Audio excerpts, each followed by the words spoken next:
salami fus. Tuh punya ya.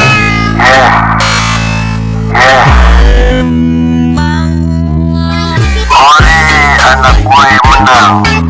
Hore anak gue menang.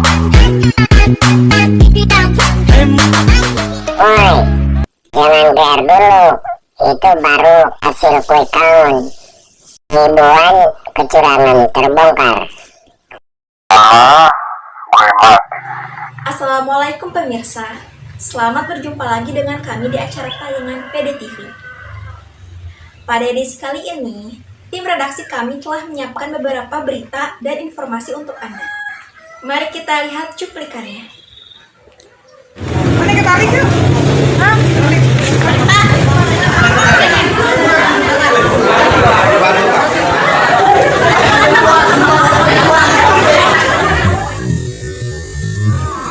Ibu Siti Fatimah.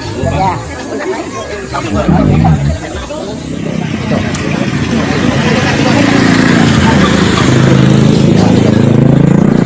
Upamiya nomor 2 atas dicoblos. Coklah. Upamiya nomor 2 atas dicoblos. Di pusatna ieu tos dicoblos. Nah ieu nomor 2 atas dicoblos di pusatna. Kebanyakan duanya. Sudah tercoblos di TPS 01 Lemah Dhuwur Adiwurna Tegal. Ya, betul. 02. Di dalam sistem sirekap yang ditemukan itu ada 2.325 DDS, saya ulangi ya, 2325 DDS yang ditemukan antara konversi hasil penghitungan suaranya dengan yang formulir D itu berbeda. Nah, temuan kami ya dari masa penghitungan suara pemungutan dan penghitungan suara kemarin, Bawaslu mengidentifikasi 13 permasalahan pada pelaksanaan pemungutan suara dan 6 permasalahan pada pelaksanaan penghitungan suara. Kami bilang bawa orang Bawaslu kemari, kalau memang kita buka, bukan bawa.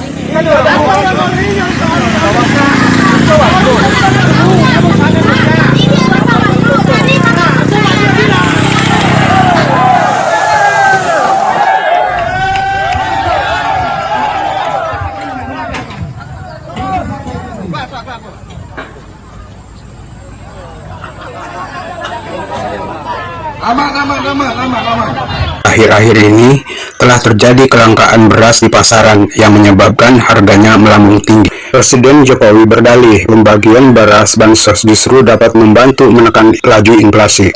Pak Presiden mungkin benar, tapi Anda tidak menyangka akibat dari aksi cawe-cawe Anda membagikan beras bansos sebelum waktunya itu bakal menimbulkan multi efek.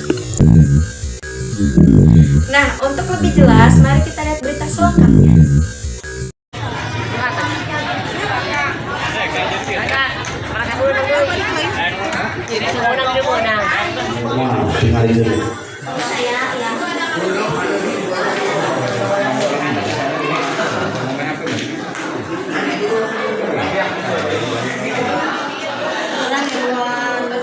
Di Kampung Pamuaran Tengah RW 3 RT 3. Ini Kampung Gunung Letik RW 5 RT 1. Asrudin Kampung Pamuaran Cidudu RT Asrudin benar.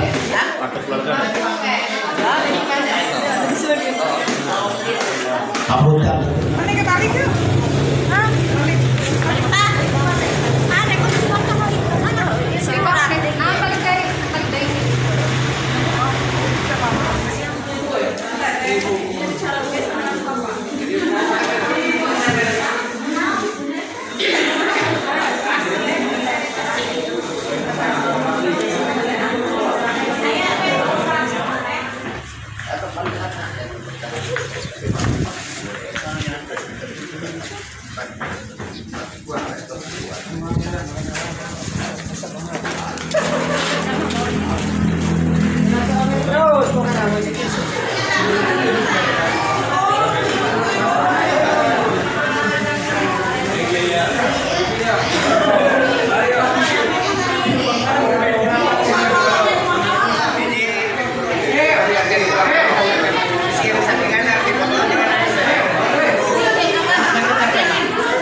Cobi saksi buka video.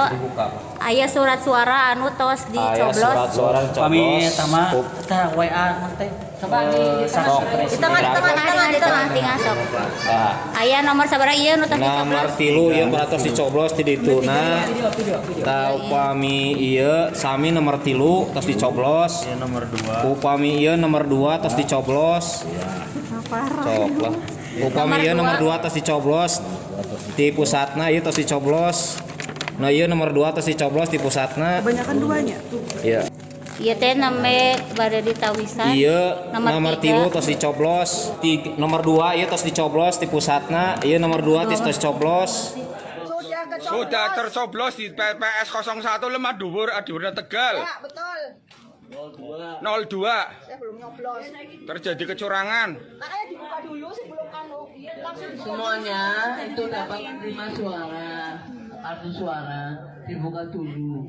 Ya, dibuka dulu. Nanti kalau sudah tercoblos itu sini atau rusak nanti dikembalikan. Enggak Mas, bukan Pak. Terjadi kecurangan di TPS 01 Lemah Dhuwur. Nomor 2 sudah tercoblos. belum nyoblos tapi sudah ada ini. Curangan nih. Nomor 2 siapa nih? Suara 207. Padahal di lapangan kita DPT aja cuma 219 yang milih. DPT-nya ada 256 dengan surat suara 257. Kemudian 277 paslon nomor urut 2. Dan nomor 3 kita tadi mendapatkan 28 suara. Tapi di sini cuma 7 dan kita nggak bisa merubah. Setiap ajukan Bu. Ya. Ini kita laporkan.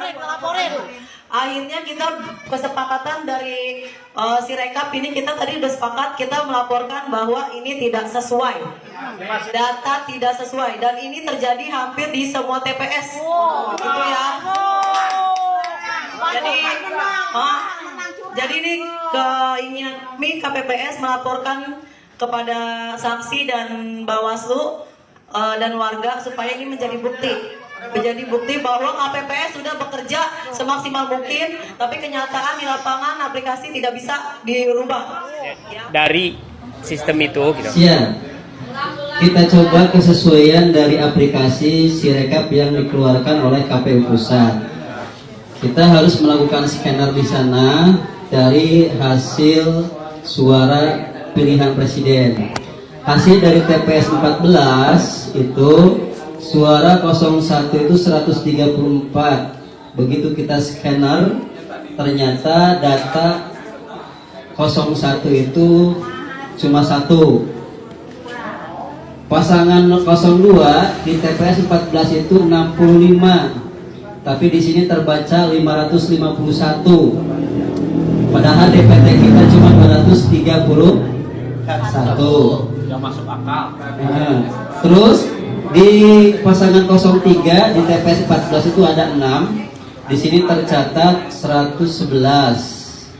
Nah, di sini kita akan melakukan submit Tapi di sini kita agak bingung gitu untuk meneruskan. Sedangkan yang lainnya harus di skenario juga. Di Sumatera Selatan, di Kota Palembang, di Sematang Borang kecamatannya, dan di desanya adalah Karya Mulia. TPS 013. Mari kita lihat hasilnya. Coba diturunkan. Oh ini. Oh atas. Anies Baswedan dapat 0, Prabowo Subianto 400, Ganjar Pranowo 0. Mari kita lihat di hasilnya, di hasil pindahnya. Hasil pindahnya ternyata Anies Baswedan dapat 126. Prabowo cuma 100. Sementara Ganjar Pranowo cuma 16. Ini kecurangan. Suara Anies Baswedan yang 126 itu tiba-tiba di atasnya cuma berapa? Coba dinaikin ke atasnya. Disebutnya 0. Padahal tadi suaranya adalah 129. Coba ulangi. Jadi suara 126. Dapat suara 126 tapi kemudian ditulis 0. Sementara Prabowo yang ranking kedua cuma 100, ditulisnya adalah 400. Dia mencuri suara 300 dan menghilangkan suara 126.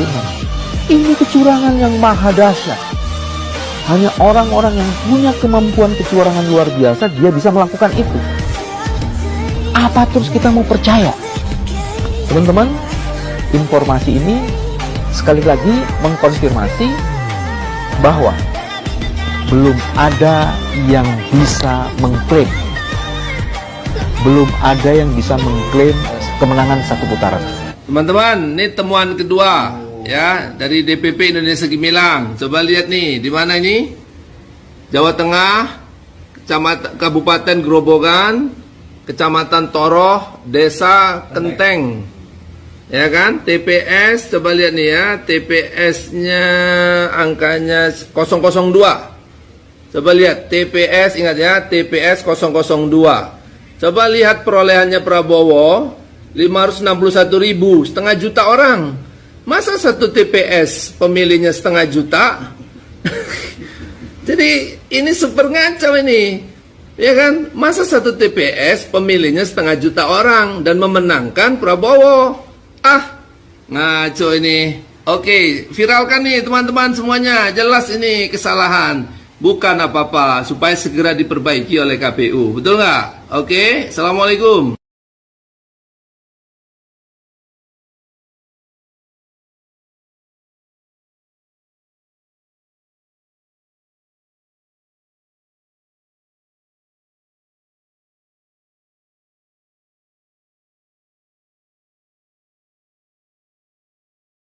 Ini logika mengapa terjadi penggelembungan. Nah, di website KPU juga seperti ini jadi sudah dibuat presentasinya, kan?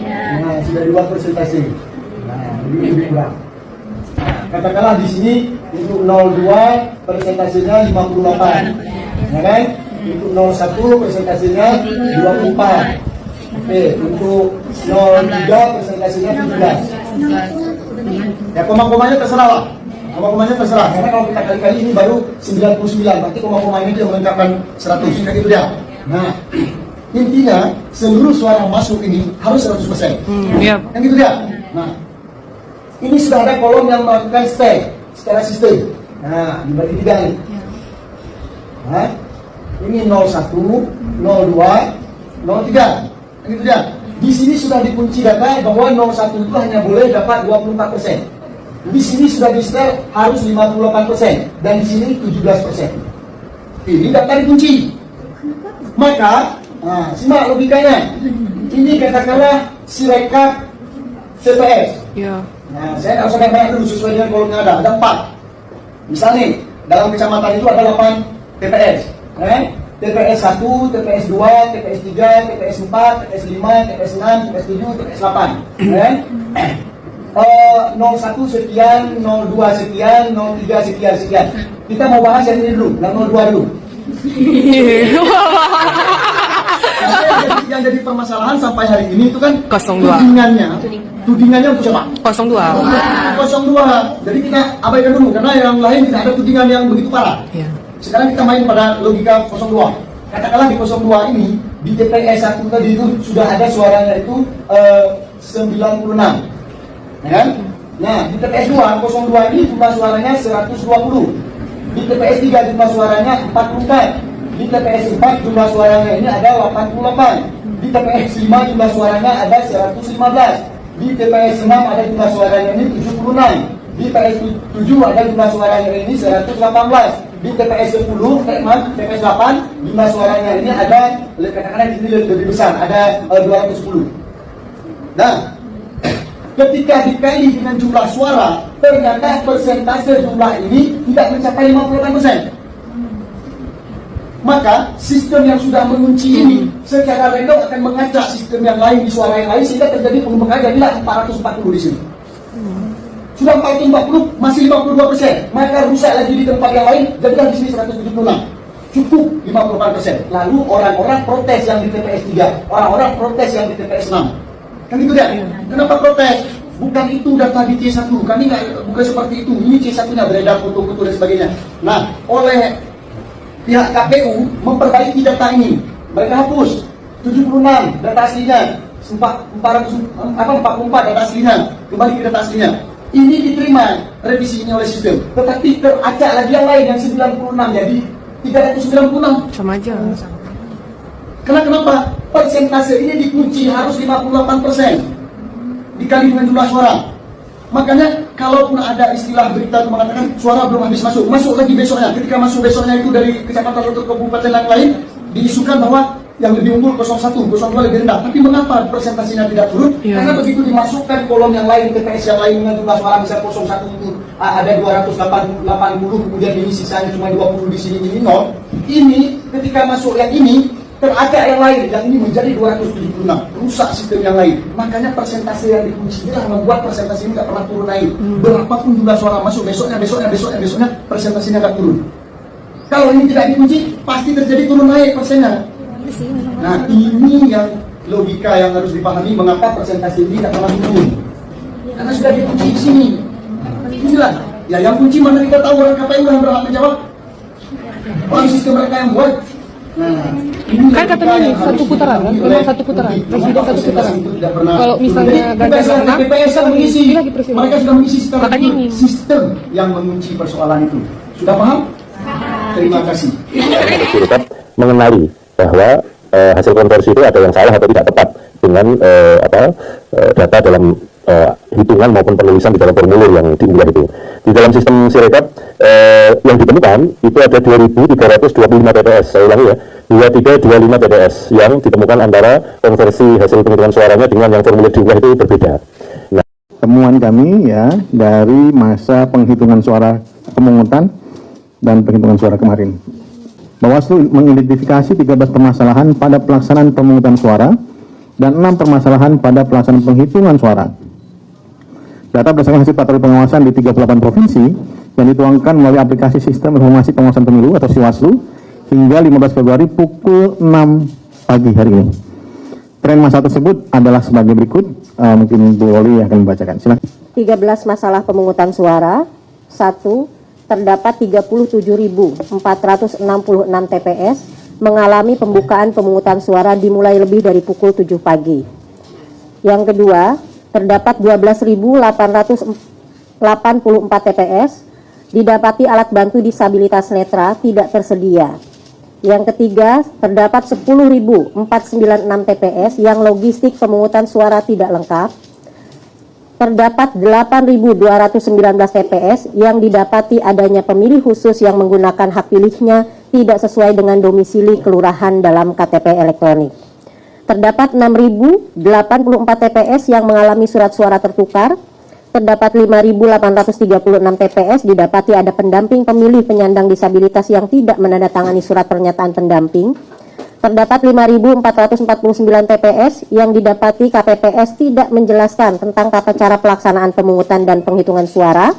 Terdapat 3.724 TPS didapati papan pengumuman DPT tidak terpasang di sekitar TPS dan tidak memuat pemilih yang ditandai bagi pemilih yang sudah tidak memenuhi syarat.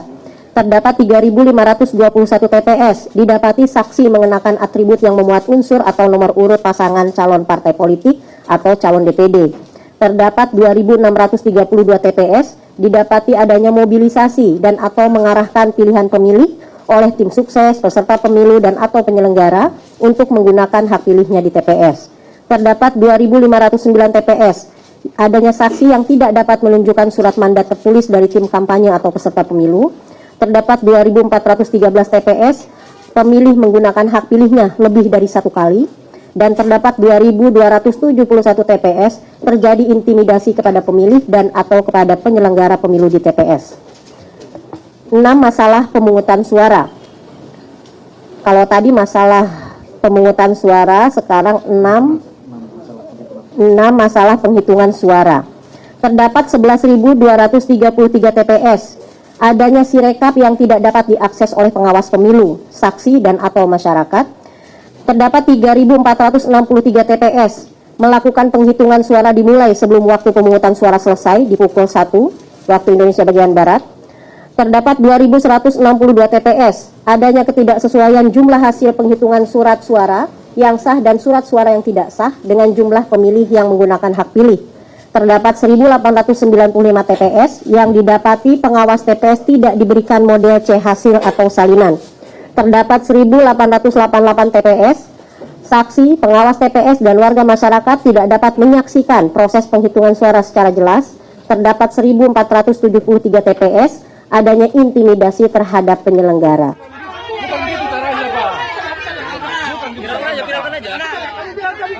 Kami bilang bawa orang bawa kemari kalau memang kita buka, bukan bawa. Kan orang ini orang nggak bisa. Ini bawa dulu. Kamu sana kerja. Coba dia bilang. Bu, TPS kamu kenapa terbuka, Bu? TPS sudah itu. Yang dibuka sama tadi. Terbuka itu, Bu. Wah, ini masyarakat, anjing. Masyarakat ini. Nanti masuk penjara kok. Pak. Ini TPS berapa ini, Bu? TPS 33 Bandar Selamat, Tembung. Ini masyarakat tidak boleh dikasih masuk, ya, nggak boleh melihat hasil. Nah, ini luar biasa ini, luar biasa nih TPS ini kan, nggak transparan ini.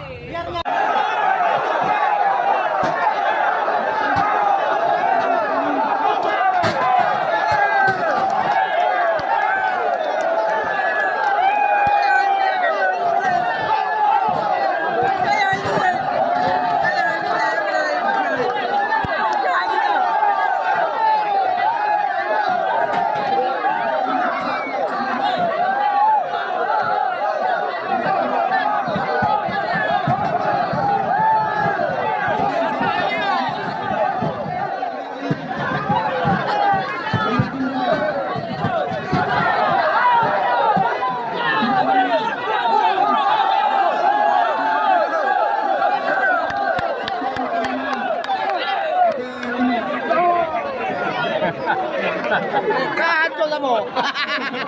Kacau tadi be.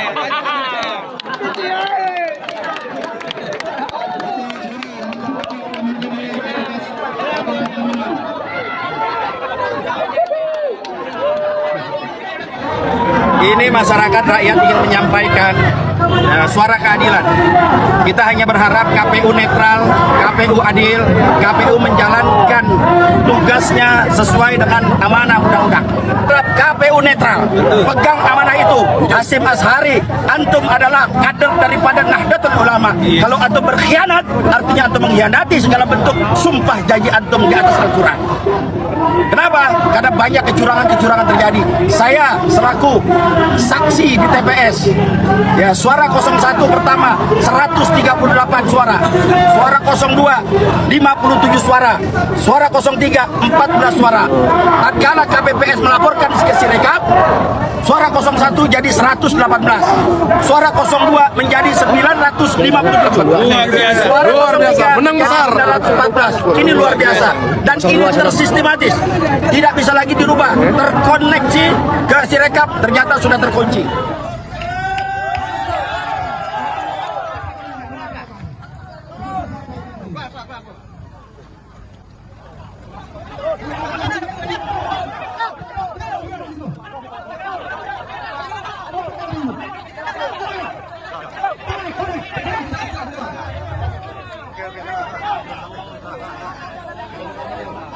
Aman.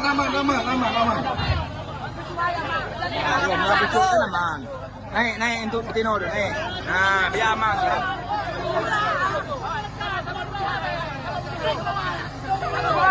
Jadi, sebaliknya, Ketua KPU, awak kita tahu namoy. Yang jelas Ketua KPU sudah datang di Siko. Kami masakan banyak di Siko, menuntut jangan terjadi pleno. Kalau belum ada penghitungan ulang. Sekarang ambil kebijakannya, Pak.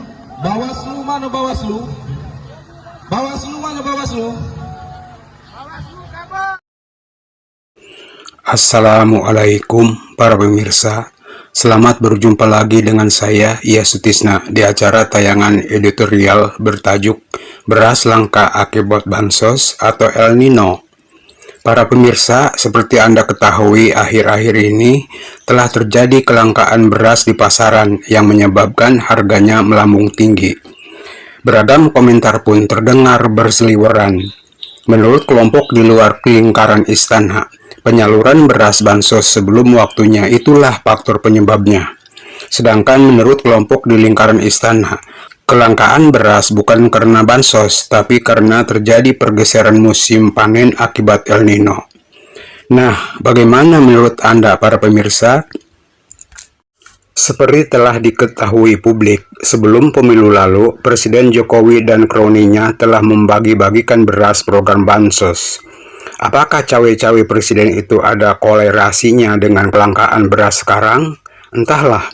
Yang jelas pasca presiden bagi-bagi beras bansos itu, saat ini beras menjadi komoditas yang nyaris langka di pasaran. Kendati beras masih ada di pasar-pasar, harganya pun terus merangkak naik, semakin jauh dari jangkauan daya beli rakyat miskin. Bayangkan beras bansos yang didistribusikan kepada 51 juta KPM, kelompok penerima manfaat, itu konon jumlahnya mencapai 1,6 juta ton.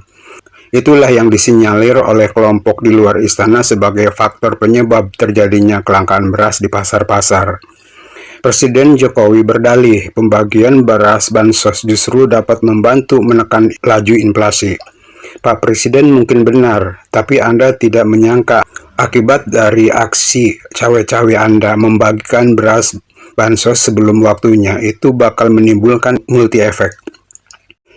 Selain beras dijumpai hampir langka di pasar-pasar yang berimplikasi pada naiknya harga, juga telah memancing antrian panjang dan kerumunan massa untuk mendapatkan beras yang dijatah dengan harga lebih murah. Dari kasus kelangkaan beras itu, maka berlaku hukum pasar. Jika pasokan barang menurun, sementara permintaan meningkat, maka harga barang naik. Nah, bukankah malah sebaliknya kenaikan harga beras itu bisa menjadi pemantik naiknya angka inflasi, Pak Presiden?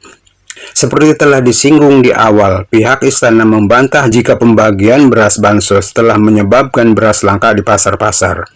Kelangkaan beras disebabkan karena terjadi pergeseran musim panen akibat El Nino dari seharusnya Januari, Februari ke April, Juni. Kendati begitu, mereka menjamin pemerintah masih memiliki cadangan beras di Bulog dalam jumlah yang cukup. Nah, yang jadi tanda tanya, kalau pemerintah punya stok beras yang cukup dan telah menggelar operasi pasar, kok harga beras tidak turun-turun ya? Belum hilang dari ingatan kita, sekitar 2 tahun lalu, emak-emak terpaksa harus mengantri selama operasi pasar setelah minyak goreng kemasan di toko-toko dan pasar-pasar juga raib. Sungguh ironis memang, rakyat pemilik negara yang dikenal kaya sumber daya alamnya dan seharusnya ikut menikmati hasil pengelolaan sumber daya alam oleh pemerintahnya, justru harus dipaksa mengantri hanya untuk mendapatkan sebotol minyak goreng kemasan seharga 14.000 dulu, dan kini sekantong beras premium berisi 5 kg seharga 54.000. Itu fakta yang terjadi sekarang yang tidak dapat dibantah oleh siapapun. Berbicara soal perubahan iklim dari normal ke ekstrim, sebenarnya tidak harus menjadi alasan langkanya beras seandainya pemerintah cermat dalam mengambil langkah-langkah antisipatif. Sebab fenomena alam itu tidak hanya baru terjadi sekarang. Di zaman Orde Baru pun peristiwa serupa kerap terjadi yang menyebabkan para petani gagal panen. atau dikenal dengan istilah PUSO saat itu. Untungnya, rejim pemerintahan Orde Baru cukup cekatan dalam mengantisipasi setiap kemungkinan terjadi kelangkaan bahan pangan di pasaran, sehingga saat itu nyaris tidak pernah terjadi gejolak sosial di masyarakat hanya gara-gara bahan pangan langka di pasar-pasar.